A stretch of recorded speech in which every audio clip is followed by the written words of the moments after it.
Hello students हमने अपनी previous video में एक छोटी सी स्टोरी पढ़ी थी हेलमुट नाम के बच्चे की, जिससे हमें ये पता चलता है कि जर्मनी की सिचुएशन कैसी थी वहाँ उस टाइम पर जर्मनी में क्या था।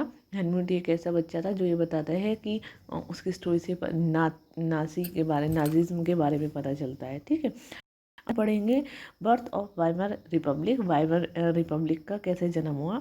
20th सेंचुरी में जर्मनी जो था एक बहुत ही ज़्यादा पावरफुल किंगडम था। ठीक है, बहुत ही ज़्यादा पावर थी उसके पास, ऐसा एम्पायर था पावरफुल, और उसने ऑस्ट्रिया के साथ मिलकर जो अलाइज पावर थी उनके खिलाफ जो है फर्स्ट वर्ल्ड वॉर लड़ा।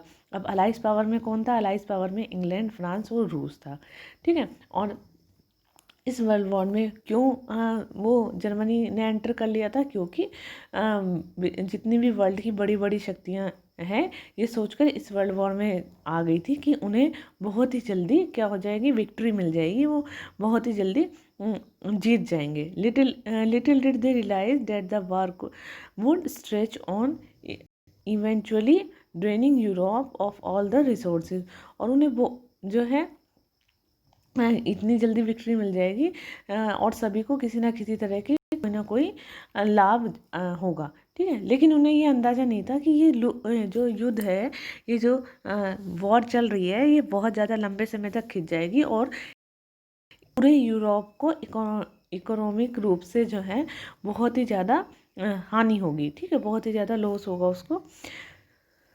जर्मनी में initial by the occupying France and Belgium. और जो जर्मनी था, जर्मनी ने फ्रांस और बेल्जियम पर अधिकार करके बहुत सारी क्या कहते सफलताएं प्राप्त कर ली थी। यानी उसने क्या कर लिया था, फ्रांस और बेल्जियम पर जब उसने कंट्रोल कर लिया तो उसे लगने लगा था कि अब वो भी बहुत ही ज़्यादा आगे इस जो युद्ध है, इस युद्ध को, इस वॉर को वो जीत जाएगा। बट क्या हुआ, उसकी आशाओं पर पानी फिर गया।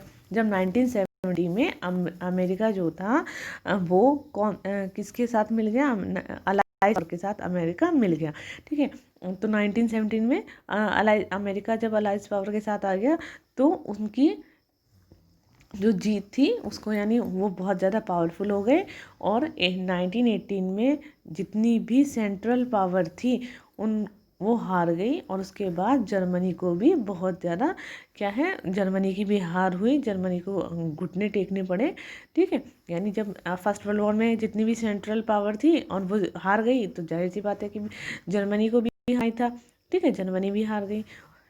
The defeat of imperial Germany and the abdication of the emperor gave opportunity to parliamentary parties to recast Germany policy। अब जब जर्मनी हार गई और वहाँ पर क्या हुआ, तो जर्मनी के हारने के बाद वहाँ का जो राजा था, राजा ने वहाँ की जितनी भी पॉलिटिकल पार्टीज थी, वहाँ का राजा जब हट गया तो जर्मनी की जितनी भी पॉलिटिकल पार्टीज थी उन्हें वो क्या किया, उन्होंने एक अच्छी सी पॉलिटिकल व्यवस्था को बनाने के बारे में सोचा। यानी अब वो एक नई तरीके से गवर्नमेंट चाहते थे। The national assembly meet Weimar, और एक असेंबली बनाई गई। ठीक है, और वो असेंबली एक नेशनल असेंबली हुई जो कहाँ पर मिली, वाइमर में मिली। ठीक है, और वहाँ पर उसकी बैठक बुलाई गई और वहाँ पर एक डेमोक्रेटिक कॉन्स्टिट्यूशन को बनाने के लिए जो है वहाँ पर विचार विमर्श किया गया, और फेडरल स्ट्रक्चर देने के लिए। ठीक है, यानी अब जो जैसे कि नई कोई भी जब राजा हट जाएगा तो कुछ ना कुछ तो पॉलिटिकल पार्टी बनानी ही है। ठीक है, कुछ ना कुछ तो करना ही है, पार्लियामेंट्री फॉर्म करनी है। यानी जैसे इंडिया में जब ब्रिटिश चले गए थे तो भी इंडिया में क्या हुआ, हमारा कॉन्स्टिट्यूशन बना, हमारी पार्लियामेंट बनी। ठीक है, बहुत सारे तो उस तरीके से सोचा गया कि किस तरीके से शासन करना है। तो ऐसे ही जर्मनी में भी जब राजा हट गया तो वहाँ पर भी जो पार्टीज थी उनके सामने बहुत अपॉर्चुनिटी आ गई थी जर्मन पॉलिसीज़ को अपना लागू करने के लिए, और इसीलिए उन्होंने नेशनल असेंबली जो है नेशनल असेंबली बनाई, और वो कहाँ पर वाइमर में बनाई, और वहाँ पर उसकी स्थापना की गई। Deputies were now elected to German parliament, और जर्मन पार्लियामेंट को ये जो जर्मन पार्लियामेंट थी, ठीक है, वहाँ पर इलेक्शन कराए गए। ठीक है, और जो जर्मन पार्लियामेंट थी उसको क्या कहा गया, राइक्सटाग कहा गया। ठीक है, सभी जैसे हाँ इंडिया में पार्लियामेंट के नेम है, ऐसे ही जर्मनी में भी। On the basis of equal and universal vote cast by the adult including women. और उसमें क्या था, जो ये इलेक्शन कराए गए थे वो यूनिवर्सल वोट के, यानी सभी को इक्वल राइट था, basis on the equal and universal vote, सभी के लिए वो समान जो अधिकार था, वोट का अधिकार था। ठीक है, तो और उसमें क्या था, लेडीज़ को भी, औरतों को भी अधिकार दिया गया था, यानी वोट जो है लेडीज़ भी डाल सकती थी। This Republic however was not received well bye its own people largely because of terms it was forced to accept the Germany defeat at the end of First World War। और ये जो Weimar Republic बनाया गया था, ठीक है, Weimar क्या है बेटा, वाइमर एक जगह का नाम है जर्मनी पर, तो जहाँ पर ये पार्लियामेंट बनाई गई, ये जो फॉर्म बना पार्लियामेंट्री फॉर्म बनाया गया, ठीक है, इसीलिए इसको वाइमर रिपब्लिक कहा गया, जो जर्मनी की एक जगह का नाम है। ओके, और ये जो यहाँ पर जो ये रिपब्लिक, नया रिपब्लिक बनाया गया, ठीक है, लेकिन वो यानी वाइमर रिपब्लिक बनाया गया, वो लोगों को पसंद नहीं आया। क्यों नहीं आया, क्योंकि लोग समझ रहे थे जो जर्मनी की स्थिति है, जर्मनी की जो दुर्दशा है वो इसी वजह से है। ठीक है, यानी क्यों है, क्योंकि फर्स्ट वर्ल्ड वॉर के बाद जर्मनी की स्थिति खराब हो गई थी, यानी जर्मनी के साथ वर्साइल की संधि की टेरिटरी की गई थी, और जब वर्साइल की टेरिटरी की गई तो लोग ये समझने लगे कि ये सब वाइमर की वजह से है ना। और क्यों, क्योंकि वाइमर ने फर्स्ट वर्ल्ड वॉर के बाद अपनी जो हार थी उसको स्वीकार कर लिया था, और इसके लिए क्या कहता, अब जब जर्मनी हार गई थी तो ये जो वाइमर था तो इसको बाकी जो अलाइस जितनी भी पावर थी, उनकी जितनी भी शर्तें थी वो माननी पड़ी थी। ठीक है, और उसके लिए उन्होंने एक वर्साइल की ट्रीटी की। ठीक है, और उसमें जर्मनी की जनता के लिए बहुत ही ज़्यादा हार्श, ठीक है, बहुत ही कठोर और अपमानजनक, मतलब उनके लिए बहुत ही ह्यूमैनिटिंग पीस, यानी उनकी शांति की, ये शांति के लिए नहीं थी, बहुत ही अपमान वाली संधि थी जर्मनी के लिए। नाम सिर्फ इसका शांति संधि था। Germany lost a overseas colony. अब देखिए बेटा, ये जो वर्साइल की टेरिटरी थी, ये इसमें क्या क्या हुआ था, किस तरीके से वर्साइल टेरिटरी में जो है जर्मनी के साथ क्या क्या नाइंसाफ़ी की गई थी, कहने के लिए शांति संधि थी। ठीक है, तो सबसे पहले क्या था, जर्मनी को अपने जितने भी उपनिवेश थे वो सारे अलाइज पावर को देने पड़े, और लगभग कितने थे वहाँ पर 10% जितनी भी पॉपुलेशन थी, 13% वहाँ का जो एरिया था, 75% यानी उनके अंदर जितनी 10% आबादी थी, 13% का अपना जो एरिया था जर्मनी का, वो अलाइस पावर के पास चला गया था। 75% जितने भी हम आयरन के जितने भी टेरिटरीज हैं, एरियाज हैं वो, and the 26% of its coal of France, और 26% जो फ्रांस की कोयले की जो भंडार थे वो फ्रांस, पोलैंड, डेनमार्क और लिथुआनिया के पास के पास चले गए थे। ठीक है, जर्मनी को जितनी भी उनके पास पावर थी वो सारी समाप्त करने के लिए कहा गया, और जितने भी अलाइस नेशन थे उन्होंने जर्मनी की सेना, जो आर्मी थी, उसको भंग करने के लिए, ठीक है, यानी कम करने के लिए कहा गया। The war guilt clause held Germany responsible for the war. और क्या किया गया था, ये जो वार हुई थी इसमें अपराध क्लोज के तहत जर्मनी जो बहुत सारी ये युद्ध में बहुत ज़्यादा हानि हुई थी, उसके लिए जर्मनी को ही जिम्मेदार ठहरा गया था। यानी जैसे अब जर्मनी तो हार गई थी, तो इस वॉर में जितनी भी नुकसान हुआ था, जो भी हुआ था, वो जर्मनी के ऊपर थोप दिया गया था कि जर्मनी की वजह से ही ये हारा है, और इसके लिए उसको कितने 6 बिलियन यानी 6 अरब पौंड का जुर्माना लगाया गया था। The allied power armies also occupied such Richland Rhineland for much of 1920 में, जो जहाँ पर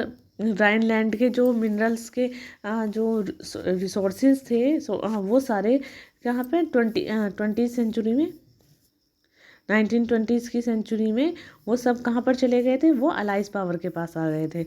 और बहुत सारे जितने भी जर्मनी ने ना केवल बहुत सारे ऐसे क्लोज लगाए गए थे जिसमें जर्मनी को न केवल इस हार के लिए बल्कि वर्साई में हुए अपमान के लिए भी वाइमर राज्य को ही बहुत ज़्यादा क्या किया गया था, उसी को दोषी ठहराया गया था। यानी इस वजह से भी लोग जो है वाइमर रिपब्लिक को नहीं अपना रहे थे। ठीक है, यानी जैसे भी मैं बताया कि सब चीज़ के लिए जर्मनी को, इसको वाइमर को ही दोषी ठहराए थे। क्यों? क्योंकि भाई देखिए, हालांकि जर्मनी हार गया था लेकिन उसके ऊपर जितने भी सारी उसके ऊपर टेरिटरीज थोपी गई थी और उसके ऊपर साइन वाइमर राज्य में किए गए थे, वाइमर गणराज्य में। इस वजह से वाइमर को ही, ये जो वाइमर फॉर्म है, इसको ही रिस्पॉन्सिबल माना गया था, इसीलिए लोगों ने इसको अपनाया नहीं।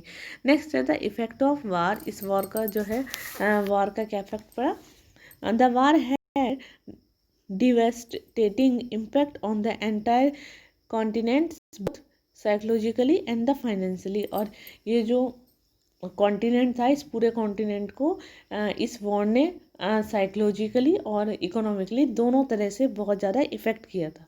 ठीक है, from a continent of character Europe turn into a one of debtor.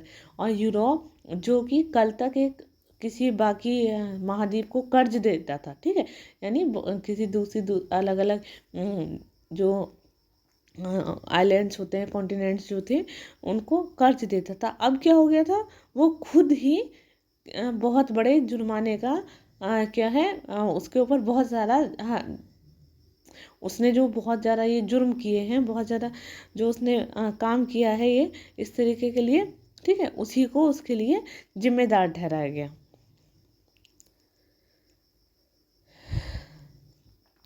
The Republic carried burden of war, guilt, and national humanities, and the financially clipped, being forced to pay compensation। और इसमें क्या था, Weimar जो Republic था, Weimar Republic को युद्ध में हार का अपराध बोध और राष्ट्रीय अपमान का जो बोझ था वो ढोना पड़ा। और उसके लिए ही वाइमर को ही सारा हर्जाना चुकाने की वजह से उसकी इकोनॉमिक कंडीशन जो थी वो बहुत ही ज़्यादा खराब हो गई थी।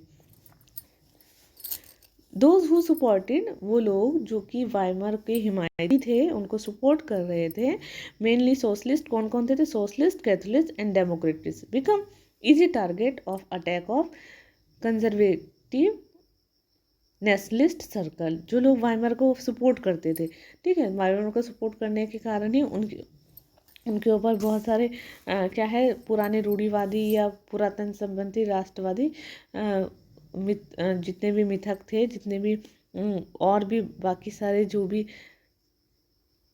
उनके ऊपर पूरा झूठी सच्ची बातें लगाकर उनको क्या है, उनके ऊपर किसी ना किसी तरीके से उनको निशाना बनाया जा रहा था। नवंबर के अपराधी कहकर उनका बहुत ही खुलेआम बिल्कुल ही उनका मजाक बनाया जा रहा था। The mid set and the major impact on the political development of the early 1930 as well as soon see. और ये जो उनकी स्थिति थी, इसको 1930 के दशक में हम एक पॉलिटिकल इवेंट के रूप में देखते हैं, ठीक है। और इस इवेंट ने पॉलिटिकल रूप से बहुत ज़्यादा इसका इफेक्ट पड़ा। First world war left deep imprint on the European society and polity.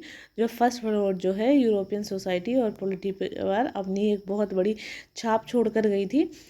Soldier came to be place above civilian. और अब क्या था, जितने भी सोल्जर थे, सोल्जर्स को आम नागरिकों के मुकाबले बहुत ज़्यादा सम्मान दिया जाने लगा था। Politician and the publicist laid great stress on the need for men to aggressive, strong and masculine। और जो राजनेता थे या जो प्रचारक थे, वो इस बात पर बहुत ज़्यादा जोर देने लगे थे कि जो पुरुष हैं, पुरुषों को कैसा होना चाहिए, उनको बहुत ज़्यादा ताकतवर होना चाहिए, अग्रेसिव होना चाहिए और उनको क्या होना चाहिए, उनके अंदर सारे जो है मर्दाना गुण होने चाहिए, ठीक है। The media glorified trend life. और जो मीडिया थी वो जो ट्रेंच थे उनकी लाइफ को बहुत ही अच्छे से उनका महिमा यानी ग्लोरीफाइड ट्रेंच जो थे उनकी लाइफ के बारे में उनका गुणगान करते हुए बताती थी। The truth however was the soldier lived miserable live on they stretch. लेकिन सच्चाई ये थी कि जो सिपाही थे वो ये जो ट्रेस थी यहाँ पर बहुत ही बुरी तरीका का जीवन जी रहे थे।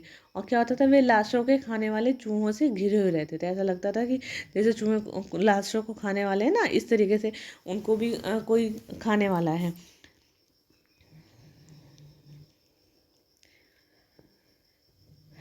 They faced poisonous gas and enemy shelling and witnessed their rank reduce rapidly। उन्होंने क्या किया, जो भी पॉइजनिक गैस थी, ठीक है, उसका उन्होंने सामना किया। वे जहरीली गैस और दुश्मनों की जो गोलाबारी हो रही थी उसका बहुत ही डटकर सामना कर रहे थे और अपने साथियों को हर पल, ठीक है, क्षण क्षण में वो मरते हुए देख रहे थे। Aggressive were profaned and national honor occupied by the center stage of the public sphere। जितने भी पब्लिक जो सार्वजनिक जीवन में जितने भी फौजी होते थे, उन फौजी जो होते थे उनका प्रचार और राष्ट्रीय सम्मान और उनकी प्रतिष्ठा की जहाँ में बाकी सभी वस्तुएं क्या है, पीछे रह गई थी। ठीक है, यानी फौजियों को सबसे ज़्यादा सम्मान दिया जाने लगा था। लेकिन हाल ही में सत्ता में आए रूढ़िवादी तानाशाही व्यापक जन समर्थन मिलने लगा। जनता में जो बहुत यानी जो राजा जो है, जो जिनके पास जिनकी गवर्नमेंट बनी थी, ठीक है, वो क्या हो गए, वो सपोर्ट करते थे grew of conservative dictatorship and that had recently come into bring. और जिनको जो कि अब बहुत ही जल्दी आने वाले थे, ठीक है, उनको अब जनता का समर्थन मिलने लगा था। उनके सामने बाकी सभी चीज़ें फीकी हो गई थी। ओके,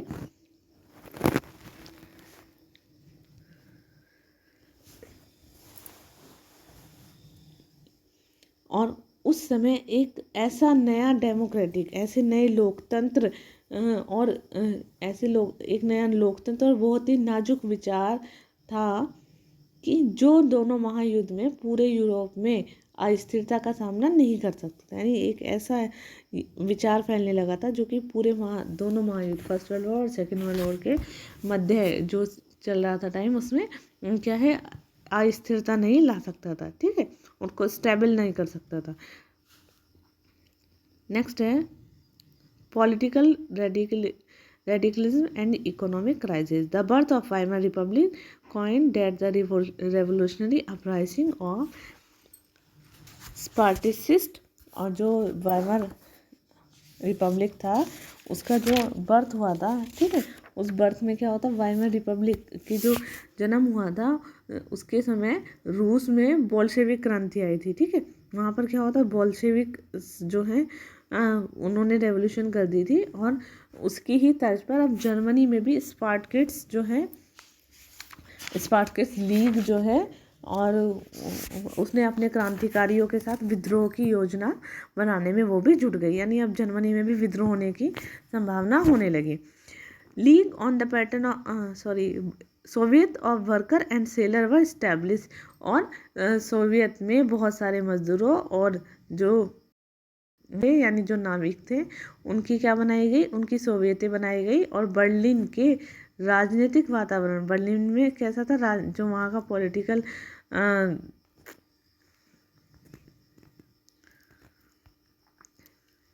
पॉलिटिकल एटमॉस्फेयर जो था वो बहुत ज़्यादा चेंज होने लगा था। किसके साथ, demand of Soviet style government. वहाँ पर भी यानी बर्लिन में भी अब क्या होने लगा था, वो किस तरह की गवर्नमेंट की डिमांड कर रहे थे कि जैसे जर्मनी में है। दीज अपोज टू दिस और दोज अपोज, उन्होंने उसका विरोध किया। Such as the socialist, democratist and Catholics. यानी किसने विरोध किया था, कौन थे उसका विरोध करने वाले, जो है जैसे कि सामाजिक, जो कि सोशलिस्ट थे, जो डेमोक्रेट्स थे और जो कैथोलिक थे, उन्होंने गुटों ने, उनके जो गुट थे उन्होंने अपने गुट बना लिए थे और वाइमर को इकट्ठा होकर इस तरह की सारी शासन व्यवस्था के खिलाफ लोकतांत्रिक राज्य की स्थापना करने का निर्णय लिया। और लास्ट में जो था, वाइमर गणराज्य ने पुराने सैनिकों के फ्री और कोर नामक संगठन की सहायता से इस विद्रोह को कुचल दिया। ठीक है, यानी उन्होंने ये विद्रोह जो है बंद कर दिया। द एंग्यूशियस separatist later founded the communist party of the Germany. और इसके बाद कम्युनिस्ट पार्टी जो थी समाजवादी जर्मनी की जो कम्युनिस्ट पार्टी थी उसकी नींव डाली गई। ठीक है, कहाँ पर? स्पार्टकिस्टों ने जर्मनी की कम्युनिस्ट पार्टी को बनाया और इसके बाद कम्युनिस्ट और समाजवादी दोनों एक दूसरे के बहुत कट्टर जो है शत्रु हो गए और उन्होंने हिटलर के विरुद्ध कभी भी कोई साझा मोर्चा नहीं खोला। ठीक है, क्रांतिकारियों और जो यानी जो रेवोल्यूशनरीज थे वो और ज़्यादा उग्र और राष्ट्रवादी हो गए थे और ही खेमे में जितने भी रेडिकल्स थे, रेडिकल्स के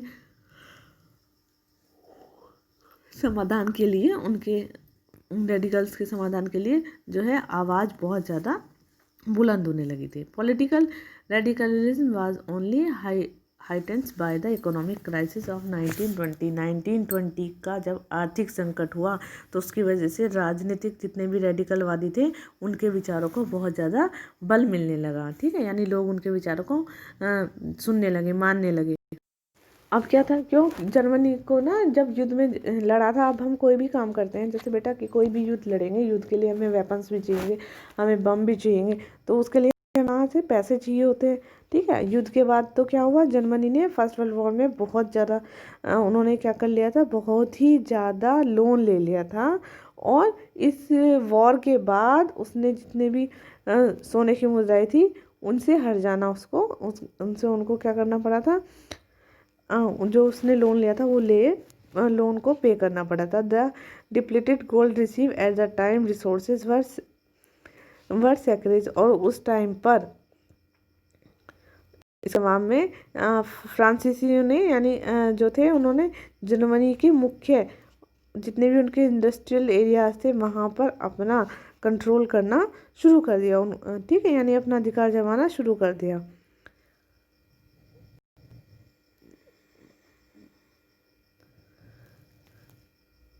Germany retaliated with passive consistence and printed paper currency ruthlessly। और जो जर्मनी थी, जर्मनी में क्या था, जर्मनी ने फ्रांस के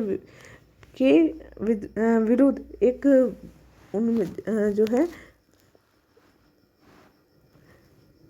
युद्ध के रूप में बहुत बड़े पैमाने पर कागजी जो पेपर की जो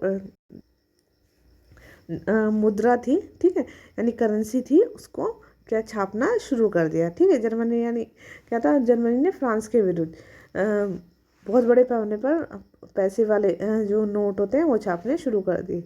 और अप्रैल में एक अमेरिकी डॉलर की कीमत कितनी थी उस टाइम पर, 24,000 थी, जो मार्क के बराबर थी, 24,000 मार्क के बराबर थी।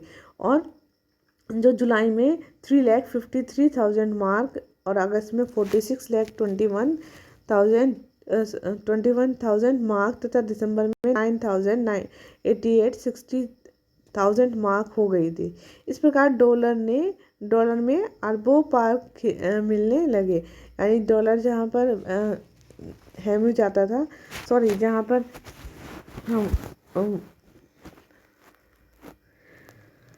वहाँ पर क्या होने लगे, डॉलर में बहुत सारे मार्क मिलने लगे। ठीक है, और जैसे जैसे मार्क की कीमत गिरती गई और वैसे वैसे क्या हुआ, बहुत ज़रूरी वस्तुओं की कीमत भी बहुत ज़्यादा बढ़ने लगी।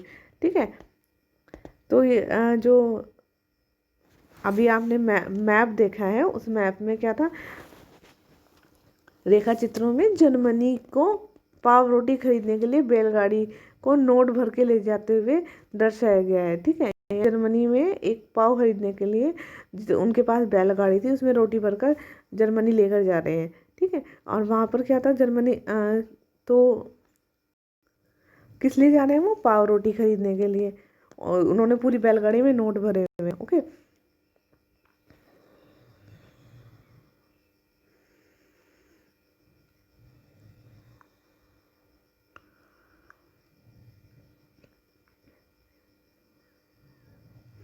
with too much print money in circulated with the value of Germany mark feel, और बहुत सारी क्या था, बहुत सारी मनी जो थी जब इतने बड़े पैमाने पर छपने लगी तो मुद्रा जो वहाँ की करेंसी है मार्क, उसकी कीमत में बहुत ज़्यादा कमी आने लगी। और अप्रैल में उसकी कीमत क्या हो गई थी, 24,000 मार्क के बराबर हो गई थी। तो जुलाई में 3,53,000 मार्क हो गई थी, और अगस्त में 46,21,000 मार्क, और दिसंबर में 9,88,60,000 मार्क हो गई थी। इस प्रकार एक जो डॉलर थी वो कितने में मिलने लगी थी, वो बहुत ज़्यादा ट्रिलियंस के करीब, खरबों में मिलने लगी थी। Okay, as the value of mark collapse price of good sold, और जैसे जैसे value of mark collapse, mark की जो वैल्यू थी वो क्या होने लगी, कोलैप्स होने लगी। ठीक है, और उसकी वजह से क्या हुआ, जो नागरिक थे, जो वहाँ के सिटीजन थे, उनको पाव रोटी खरीदने के लिए बैलगाड़ी में नोट भरकर ले जाते हुए दर्शाया गया है। ठीक है, वो बैलगाड़ी में क्या करके लेके जा रहे हैं, बहुत सारे नोट भर के लेकर जा रहे हैं। जर्मनी जो था, जर्मनी जो है समाज का हमदर्दी का पत्र बनकर रह गया था। ठीक है, सब उसके साथ क्या करती, उसके साथ उसकी सभी लोगों की उसके साथ सिंपैथी थी।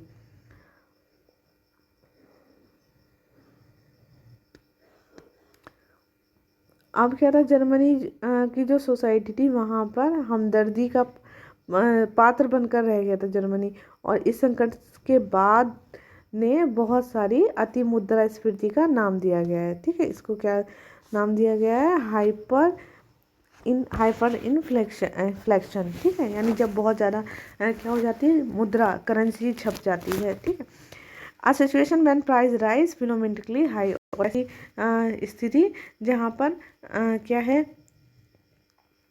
फिनोमेनिकली प्राइस राइज फिनोमेनिकली जो है वो बहुत बड़े पैमाने पर हो गया था।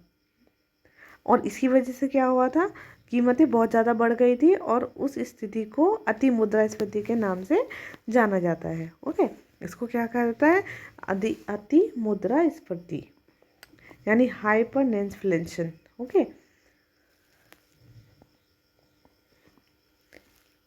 eventually the American invented the bailed Germany out of crisis of introducing the Devas plane, which reworked the term of desperation to case the financial burden on German. Germany को इस संकट से उबारने के लिए अमेरिका ने इसमें क्या किया, उसने अपने आप को इसमें हस्तक्षेप करना शुरू कर दिया। इसके लिए अमेरिका ने डॉव्स की योजना बनाई। कौन सी योजना बनाई थी, डॉव्स की योजना बनाई थी। और इस योजना ने जर्मनी के आर्थिक संकट से उबरने के लिए, आर्थिक संकट को हटाने के लिए जर्मनी की शर्तों को दोबारा से निर्धारित किया था। यानी दोबारा से उसकी जो फाइनेंशियल बर्डन जो था जर्मनी पर, उस पर दोबारा से निर्धारित किया। Okay student, rest chapter we will discuss on the next time. Stay safe.